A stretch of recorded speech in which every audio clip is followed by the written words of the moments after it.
ವಂದೇ ಮಾತರಂ, ವಂದೇ ಮಾತರಂ, ವಂದೇ ಮಾತರಂ. ಕೊನೆಯದಾಗಿ ಮುಂಚೂಣಿಯಲ್ಲಿ ಆಗಮಿಸುತ್ತಿರುವಂತಹ ತಂಡ ನಂಜನಗೂಡು ಪೊಲೀಸ್ ಇಲಾಖಾ ತಂಡ. ರಾಮವರೇ ಅವರು ಅತಿಥಿಗಳಿಗೆ ಗೌರವ ವಂದನೆಯನ್ನ ಸಲ್ಲಿಸಿ ಮುನ್ನಡೆಯುತ್ತಿದ್ದಾರೆ. ಪೊಲೀಸ್ ಇಲಾಖೆಯನ್ನ ಅನುಸರಿಸಿ ಅವರ ಹಿಂದೆ ಬರುವಂತಹ ತಂಡ ರೋಟರಿ ಶಾಲೆ ನಂಜನಗೂಡು, ಪ್ರಾಥಮಿಕ ಶಾಲಾ ವಿಭಾಗದ ರೋಟರಿ ಶಾಲೆ ನಂಜನಗೂಡು ತಂಡದವರು ಇದೀಗ ಅತಿಥಿಗಳಿಗೆ ಗೌರವ ವಂದನೆಯನ್ನ ಸಲ್ಲಿಸಿ ಮುನ್ನಡೆಯುತ್ತಿದ್ದಾರೆ. ರೋಟರಿ ಶಾಲೆಯನ್ನ ಅನುಸರಿಸಿ ಅವರ ಹಿಂದೆ ಬರುವಂತಹ ತಂಡ ಪ್ರತಿಭಾನ್ವಿತ ಬಾಲಕಿಯರ ವಸತಿ ಪ್ರೌಢಶಾಲೆ, ಪ್ರತಿಭಾನ್ವಿತ ವಿದ್ಯಾವಿಕಾಸ ಬಾಲಕರ ತಂಡದವರು ಇದೀಗ ಅತಿಥಿಗಳಿಗೆ ಗೌರವ ವಂದನೆಯನ್ನ ಸಲ್ಲಿಸಿ ಮುನ್ನಡೆಯುತ್ತಿದ್ದಾರೆ.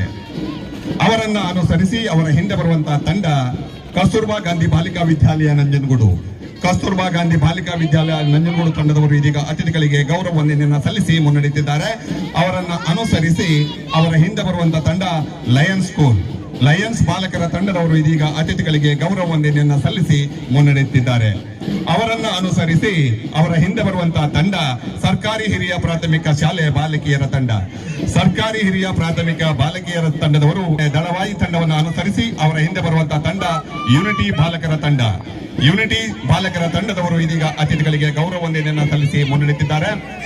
ಯುನಿಟಿ ತಂಡವನ್ನು ಅನುಸರಿಸಿ ಅವರ ಹಿಂದೆ ಬರುವಂತಹ ತಂಡ ಸಿಟಿಜನ್ ಪಬ್ಲಿಕ್ ಸ್ಕೂಲ್ ಪ್ರಾಥಮಿಕ ಶಾಲಾ ವಿಭಾಗದ ತಂಡ, ಸಿಟಿಜನ್ ಪಬ್ಲಿಕ್ ಸ್ಕೂಲ್ ತಂಡದವರು ಇದೀಗ ಅತಿಥಿಗಳಿಗೆ ಗೌರವ ವಂದನೆಯನ್ನ ಸಲ್ಲಿಸಿ ಮುನ್ನಡೆಯುತ್ತಿದ್ದಾರೆ. ಇದೀಗ ಮುಂದಿನ ತಂಡ ಕಾರ್ಮಲ್ ಪ್ರೌಢಶಾಲೆ, ಕಾರ್ಮಲ್ ಪ್ರೌಢಶಾಲಾ ಬಾಲಿಕೆಯರ ತಂಡದವರು ಇದೀಗ ಅತಿಥಿಗಳಿಗೆ ಗೌರವ ವಂದನೆಯನ್ನ ಸಲ್ಲಿಸಿ ಮುನ್ನಡೆಯುತ್ತಿದ್ದಾರೆ. ಕಾರ್ಮಲ್ ಪ್ರೌಢಶಾಲಾ ತಂಡದವರು ಇದೀಗ ಅತಿಥಿಗಳಿಗೆ ಗೌರವ ವಂದನೆಯನ್ನು ಸಲ್ಲಿಸಿ ಮುನ್ನಡೆಯುತ್ತಿದ್ದಾರೆ. ಅವರನ್ನು ಅನುಸರಿಸಿ ಅವರ ಹಿಂದೆ ಬರುವಂತಹ ತಂಡ ರೋಟರಿ ಪ್ರೌಢಶಾಲೆ, ರೋಟರಿ ಪ್ರೌಢಶಾಲಾ ತಂಡದವರು ಇದೀಗ ಅತಿಥಿಗಳಿಗೆ ಗೌರವ ವಂದನೆಯನ್ನ ಸಲ್ಲಿಸಿ ಮುನ್ನಡೆಯುತ್ತಿದ್ದಾರೆ. ಅವರನ್ನು ಅನುಸರಿಸಿ ಅವರ ಹಿಂದೆ ಬರುವಂತಹ ತಂಡ ಶ್ರೀ ಗುರುಮಲ್ಲೇಶ್ವರ,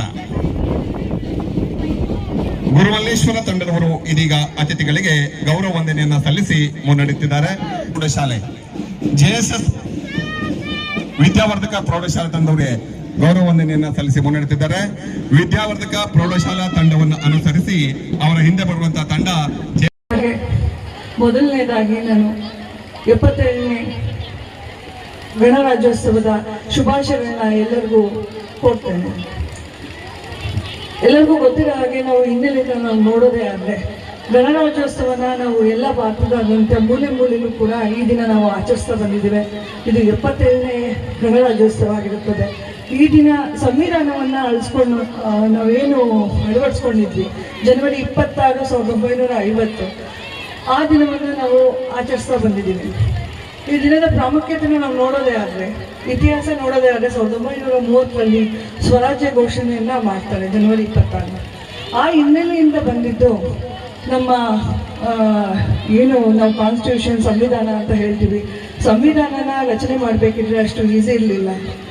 ನಮ್ಮ ಡಾಕ್ಟರ್ BR ಅಂಬೇಡ್ಕರ್ ಸರ್ ಅವ್ರನ್ನ ಸಂವಿಧಾನ ಶಿಲ್ಪಿ ಅಂತ ಕರೀತಾರೆ. ಸಂವಿಧಾನ ಶಿಲ್ಪಿ ಅಂತ ಕರಿಬೇಕಿದ್ರೆ ನಿಮ್ಗೆಲ್ಲರಿಗೂ ಗೊತ್ತಿರ್ಬೋದು, ಒಬ್ಬ ಶಿಲ್ಪಿ ಎಷ್ಟು ಕೆತ್ತನೆ ಮಾಡ್ತಾನೆ ಅಂದರೆ ಒಂದು ರೂಪ ಸುಂದರವಾಗಿರಬೇಕು ಅಥವಾ ಅಚ್ಚುಕಟ್ಟಾಗಿರಬೇಕು ಅಂದರೆ ಅಷ್ಟು ಶ್ರಮ ವಹಿಸಿರಬೇಕು. ಅದೇ ರೀತಿ ನಮ್ಮ ಭಾರತವನ್ನು ನಾವು ನೋಡೋದೇ ಆದರೆ ಕನ್ಯಾಕುಮಾರಿಯಿಂದ ಕಾಶ್ಮೀರದವರೆಗೂ ಇದೆ. ವಿವಿಧತೆಯಲ್ಲಿ ಏಕತೆ ಅನ್ನೋದನ್ನ ನಾವು ನೋಡ್ತಾ ಹೋಗ್ತೀವಿ. ನಿಮ್ಗೆಲ್ಲರಿಗೂ ಗೊತ್ತಿರ್ಬೋದು, ಭಾಷೆ ಇರ್ಬೋದು, ನಮ್ಮ ಊಟ ಇರ್ಬೋದು. ನಮ್ಮ ಕರ್ನಾಟಕದಲ್ಲೇ ನಾವು ತೊಗೊಂಡ್ರೆ ಒಂದೊಂದು ಜಿಲ್ಲೆಗೂ ಒಂದೊಂದು ವಿಭಿನ್ನತೆಯನ್ನು ನಾವು ನೋಡ್ತಾ ಹೋಗ್ತೀವಿ. ಅಂಥ ವಿಭಿನ್ನತೆ ಇರುವಂಥ ಇದರಲ್ಲಿ ಸಂವಿಧಾನ ರಚಿಸೋದು ಅಷ್ಟು ಸುಲಭವಾಗಿರಲಿಲ್ಲ. ಎಲ್ಲ ದೇಶದ ಸಂವಿಧಾನವನ್ನು ಪಠಣೆಗೆ ತಗೊಂಡು ನಮ್ಮ ಜನಗಳಿಗೆ ಏನು ಅದು ಸಹಾಯ ಆಗ್ಬೋದು ಅಥವಾ ಅವ್ರಿಗೆ ಏನು ಅನುಕೂಲ ಆಗ್ಬೋದು ಅನ್ನೋ ನಿಟ್ಟಿನಲ್ಲಿ ಸಂವಿಧಾನನ ರಚನೆ ಮಾಡ್ತಾರೆ.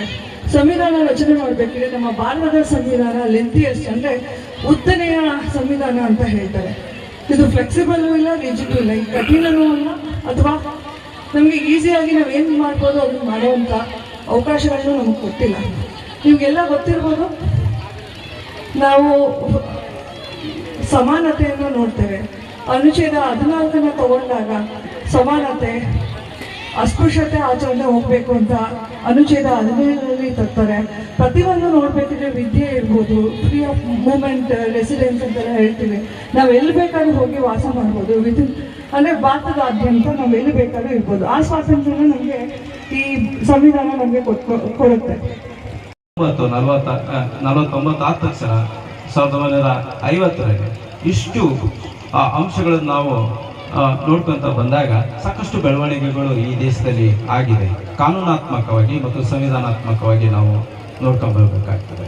ಇದರಲ್ಲಿ ಇತ್ತೀಚಿನ ವಾತಾವರಣಗಳಲ್ಲಿ ನಾವು ನೋಡುವ ಹಾಗೆ ಸ್ವಲ್ಪ ಕ್ರಿಟಿಕಲ್ ಆಗಿ ಮಾತಾಡಬೇಕಾದ್ರೆ ಪ್ರತ್ಯೇಕತಾವಾದ ಇರ್ಬೋದು, ಕೋಮುವಾದ ಇರ್ಬೋದು, ಭ್ರಷ್ಟಾಚಾರ ಇರ್ಬೋದು, ದೌರ್ಜನ್ಯಗಳಿರ್ಬೋದು, ಅಥವಾ ಧರ್ಮಾಧಾರಿತವಾಗಿರ್ತಕ್ಕಂಥ ಶಿಕ್ಷಣವನ್ನು ನಾವು ನೋಡ್ತಾ ಬಂದಾಗ ಗೊತ್ತಾಗ್ತದೆ ಸಾಕಷ್ಟು ಸಮಸ್ಯೆಗಳು ಇದ್ದಾವೆ. ಅಂದರೆ ಇದರ್ಥ ಸಂವಿಧಾನವನ್ನು ನಾವು ಸರಿಯಾಗಿ ಅರ್ಥೈಸ್ಕೊಳ್ಳಿಲ್ಲ, ಓದಲಿಲ್ಲ ಅನ್ನೋದು ಎಲ್ಲೋ ಒಂದು ಕಡೆಗೆ ನೋವಿದೆ. ಸೊ ಅದನ್ನು ನಾವು ಈ ಒಂದು ಸಂದರ್ಭದಲ್ಲಿ ಮತ್ತೆ ಅದು ಸಂವಿಧಾನದ ಒಳಹೊಕ್ಕು ಅದರಲ್ಲಿ ಏನಿದೆ, ಯಾವ ಭಾಗಗಳು ಏನಿದೆ. ಉದಾಹರಣೆಗೆ ಈಗ ನಿಮಗೆ ಗೊತ್ತಿರುವ ಹಾಗೆ ಮೂಲಭೂತ ಹಕ್ಕುಗಳು, ರಾಜನೀತಿಸಾತ್ಮಕ ತತ್ವಗಳು, ಪರಮಾಧಿಕಾರ ಇದೆ. ಸೊ ಇಂಥ ಒಂದು ವ್ಯವಸ್ಥಿತವಾಗಿರ್ತಕ್ಕಂಥ ಸಂವಿಧಾನವನ್ನು ನಾವು ಬೇರೆ ಯಾವ ದೇಶದಲ್ಲಿ ನೋಡಲಿಕ್ಕೆ ಸಾಧ್ಯವೇ ಇಲ್ಲ ಅಂತ ನಾನಾದರೂ ಭಾವಿಸ್ತಾ ಇದ್ದೇನೆ. ಇದರ ಜೊತೆಗೆ ಬಾಬಾ ಸಾಹೇಬ್ ಅಂಬೇಡ್ಕರ್ ಅವರು ನಮಗೆ ಏನು ಸಂವಿಧಾನದ ಮೂಲಕ ಈ ಆಶಯಗಳನ್ನು ನಮಗೆ ಕೊಟ್ಟಿದ್ದಾರೋ ಆ ಆಶಯಗಳನ್ನ ಅರಿತು ಇವತ್ತು ನಮ್ಮ ಸರ್ಕಾರ, ಗೌರವಿತ ಮುಖ್ಯಮಂತ್ರಿಗಳು ಸಿದ್ದರಾಮಯ್ಯ ಸಾಹೇಬರು ಯಶಸ್ವಿಯಾಗಿ 5 ಗ್ಯಾರಂಟಿಗಳ ಭರವಸೆಯನ್ನ ಇವತ್ತು ಈಡೇರಿಸಿದ್ದಾರೆ. ಪ್ರತಿಯೊಬ್ಬರು ಕೂಡ ಈ ಒಂದು ಸವಲತ್ತನ್ನು ತಲುಪಿಸುವಂತ ಪ್ರಾಮಾಣಿಕ ಪ್ರಯತ್ನವನ್ನ ಇವತ್ತು ಮಾಡಿದ್ದಾರೆ. ಹಲವಾರು ಟೀಕೆ ಟಿಪ್ಪಣಿಗಳಾಗ್ತದೆ, ಆದ್ರೂ ಕೂಡ ನಮಗೆ ನಮ್ಮ ಸರ್ಕಾರಕ್ಕೆ ಹೆಮ್ಮೆ ಇದೆ. ಇವತ್ತಿನ ದಿವಸ ಬಾಬಾ ಸಾಹೇಬರ ಆಶಯದಂತೆ ಸಂವಿಧಾನದ ಮೂಲಕ ಸಿದ್ಧಾಂತಗಳನ್ನು ನಾವೆಲ್ಲರೂ ಕೂಡ ಅರಿತು ಇಂಥ ಹಲವಾರು ಕಾರ್ಯಕ್ರಮಗಳನ್ನ ಘೋಷಣೆಯನ್ನ ಮಾಡಿ ಯಶಸ್ವಿಯಾಗಿ ಇವತ್ತು ಅನುಷ್ಠಾನಕ್ಕೆ ಬಂದಿದ್ದೇವೆ ಅನ್ನೋದ್ರ ಬಗ್ಗೆ ಸಾಕಷ್ಟು ಹೆಮ್ಮೆ ಇದೆ. ಅದರಿಂದ ಇವತ್ತಿನ ದಿವಸ, ಇವತ್ತಿನ ಏನು ಶುಭ ದಿವಸ ಇದೆ, ಇವತ್ತಿನ ಗಣರಾಜ್ಯೋತ್ಸವದ ದಿನಾಚರಣೆ ಏನಿದೆ, ಇವತ್ತಿನ ದಿವಸ ನಾವು ಮತ್ತಷ್ಟು ಸಂಕಲ್ಪಗಳನ್ನ ಮಾಡಬೇಕಾಗ್ತದೆ. ಸಂವಿಧಾನವನ್ನ ಉಳಿಸುವಂತ ಕೆಲಸವನ್ನ, ಸಂವಿಧಾನದ ಏನು ಪಾಲನೆ ಮಾಡುವಂತ ಕೆಲಸವನ್ನ ಮತ್ತಷ್ಟು ನಾವೆಲ್ಲರೂ ಕೂಡ ಚುರುಕಾಗಿ ಮಾಡಬೇಕಾಗ್ತದೆ. ಜೊತೆಗೆ ಹಲವಾರು ಚಾಲೆಂಜಸ್ ನಮ್ಮ ಮುಂದೆ ಇವತ್ತು ಇರುವಂತದ್ದು. ಈಗಾಗಲೇ ಮುಖ್ಯ ಭಾಷಣಕಾರರು ತುಂಬಾ ವಿಸ್ತಾರವಾಗಿ ಎಲ್ಲಾ ವಿಚಾರಗಳ ಬಗ್ಗೆ ಅವರು ಪ್ರಸ್ತಾಪವನ್ನು ಮಾಡಿದ್ದಾರೆ. ನಾನು ಹೆಚ್ಚಾಗಿ ಮಾತನಾಡೋಕೆ ಹೋಗುದಿಲ್ಲ. ಆದ್ರೂ ಕೂಡ ಇವತ್ತು ಬದಲಾದ ಸನ್ನಿವೇಶಗಳಲ್ಲಿ ನಾವು ಟೆಕ್ನಾಲಜಿನಲ್ಲಿ ತುಂಬಾ ಅಡ್ವಾನ್ಸ್ ಆಗಿ ಮುಂದುವರಿತಾ ಇದ್ದೇವೆ. ಇವತ್ತು AI ಸಾಕಷ್ಟು ಮುಂದುವರೆದಿದ್ದೇವೆ. ಅದರಿಂದ ಜವಾಬ್ದಾರಿತೆಯಿಂದ ನಾವು ನಮ್ಮ ಕೆಲಸವನ್ನ ಮಾಡಬೇಕಾಗ್ತದೆ. ನಾಗರಿಕರಾಗಿ ನಮ್ಮ ಸಾಕಷ್ಟು ಜವಾಬ್ದಾರಿ ಇವತ್ತು ನಮ್ಮ ಮೇಲೆ ಇರುವಂಥದ್ದು. ಅದರಿಂದ ನಾವು ಇವತ್ತಿನ ದಿವಸ ಒಂದು ಪರಿಕಲ್ಪನೆಯನ್ನ ಮಾಡಬೇಕಾಗ್ತದೆ. ನಮ್ಮ ಜವಾಬ್ದಾರಿಗಳನ್ನ, ನಮ್ಮ ಏನು ಹಕ್ಕುಗಳನ್ನ ತಿಳಿದು ನಾವೆಲ್ಲರೂ ಕೂಡ ಮುಂದಿನ ದಿನಗಳಲ್ಲಿ ನಮ್ಮ ಹೆಜ್ಜೆಯನ್ನು ಹಾಕೊಂಡು ಹೋಗಬೇಕಾಗ್ತದೆ. ಆಗ ಮಾತ್ರ ನಾವು ಸಂವಿಧಾನಕ್ಕೆ ಗೌರವ ಕೊಟ್ಟಂಗಾಗ್ತದೆ, ಈ ದೇಶಕ್ಕೆ ನಾವು ಗೌರವ ಕೊಟ್ಟಂಗಾಗ್ತದೆ ಅಂತ ನನ್ನ ಅಭಿಪ್ರಾಯವನ್ನ ಈ ವೇದಿಕೆ ಮುಖಾಂತರ ತಮ್ಮಲ್ಲೂ ಕೂಡ ತಿಳಿಸಲಿಕ್ಕೆ ಇವತ್ತು ನಾನು ಬಯಸ್ತೇನೆ. ಈ ದಿವಸ ನಾನು ನಮ್ಮ ತಹಸೀಲ್ದಾರ್ ಇದ್ದಾರೆ, ಹಾಗೆ ನಮ್ಮ ಎಲ್ಲ ತಾಲೂಕು ಮಟ್ಟದ ಅಧಿಕಾರಿಗಳು ಕೂಡ ಇದ್ದಾರೆ. ಇವತ್ತು ತುಂಬಾ ಅದ್ಭುತವಾಗಿ ಪರೇಡ್ ಮೂಡ್ ಬಂತು. ಪ್ರತಿ ಬಾರಿನೂ ಕೂಡ ತುಂಬಾ ಅದ್ಭುತವಾಗಿ ಪರೇಡ್ ಮೂಡ್ ಬರ್ತಿದೆ. ಕಳೆದ ಬಾರಿ ಕೂಡ ನಾವು ಹೇಳಿದ್ದು, ನಮ್ಮ ಪರೇಡ್ ನಲ್ಲಿ ಏನ್ ಶಾಲೆ ಮಕ್ಕಳು ಬರ್ತಾರೆ ಎಲ್ಲರೂ ಕೂಡ ಯೂನಿಫಾರ್ಮ್ ಆಗಿ ಒಂದೇ ಸಮವಸ್ತ್ರ ಧರಿಸಿದ್ರೆ ಅವ್ರಿಗೆ ನಾವು ಕೂಡ ಒಂದು ಅನುಕೂಲ ಮಾಡಿದಂಗೆ ಆಗ್ತದೆ. ಯಾವ ರೀತಿ ಅಂತಂದ್ರೆ, ಈಗ ಸಾಕಷ್ಟು ಶಾಲೆಗಳು ಈ ಒಂದು ಪರೇಡ್ ನಲ್ಲಿ ಭಾಗವಹಿಸ್ತಾರೆ. ಸಮವಸ್ತ್ರ ಯೂನಿಫಾರ್ಮಿಟಿ ಇತ್ತು ಅಂತಂದ್ರೆ ನಮ್ಗೆ ಅವ್ರಿಗೆ ಏನು ಮಾರ್ಚ್ ಪಾಸ್ಟ್ ಅವ್ರು ಯಾರು ಅದ್ಭುತವಾಗಿ ಮಾಡ್ತಾರೆ ಅವ್ರಿಗೇನೋ ಪ್ರಶಸ್ತಿಗಳನ್ನ ನಾವು ಕೊಡ್ತೇವೆ. ಅದರಲ್ಲಿ ನಾವು ಮತ್ತಷ್ಟು ಅವ್ರಿಗೆ ಐಡೆಂಟಿಫಿಕೇಶನ್ ಮಾಡೋದು ನಮಗೂ ಕೂಡ ಅನುಕೂಲ ಆಗ್ತದೆ. ಅದನ್ನ ದಯಮಾಡಿ ಮುಂದಿನ ಏನು ಪರೇಡ್ ಇದೆ, ನೆಕ್ಸ್ಟ್ ಆಗಸ್ಟ್ 15 ಪರೇಡ್ ಇದೆ, ಅದರಲ್ಲೂ ಕೂಡ ತಾವೆಲ್ಲರೂ ದಯಮಾಡಿ ಅದನ್ನ ಮಾಡ್ಕೊಡ್ಬೇಕು ಅಂತ ತಮ್ಮಲ್ಲಿ ಒಂದು ವಿನಂತಿಯನ್ನ ಇವತ್ತು ಮಾಡ್ತಾ ನಾನು ಹೆಚ್ಚಾಗಿ ಮಾತನಾಡಕ್ಕೆ ಹೋಗುದಿಲ್ಲ. ಮತ್ತೊಮ್ಮೆ ತಮ್ಮೆಲ್ಲರೂ ಕೂಡ ಈ ದಿವಸ 72ನೇ ಗಣರಾಜ್ಯೋತ್ಸವ ದಿನಾಚರಣೆಯ ಆರ್ಥಿಕ ಶುಭಾಶಯಗಳನ್ನ ವೇದಿಕೆ ಪರವಾಗಿ ತಮ್ಮೆಲ್ಲರೂ ಕೂಡ ಕೋರಿ, ತಮ್ಮೆಲ್ಲರಿಗೂ ಕೂಡ ನನ್ನ ಕಾರ್ಯಕ್ರಮಕ್ಕೆ ಆಹ್ವಾನಿಸಲಿಕ್ಕೆ ತಮ್ಮೆಲ್ಲರೂ ಕೂಡ ವಂದಿಸಿ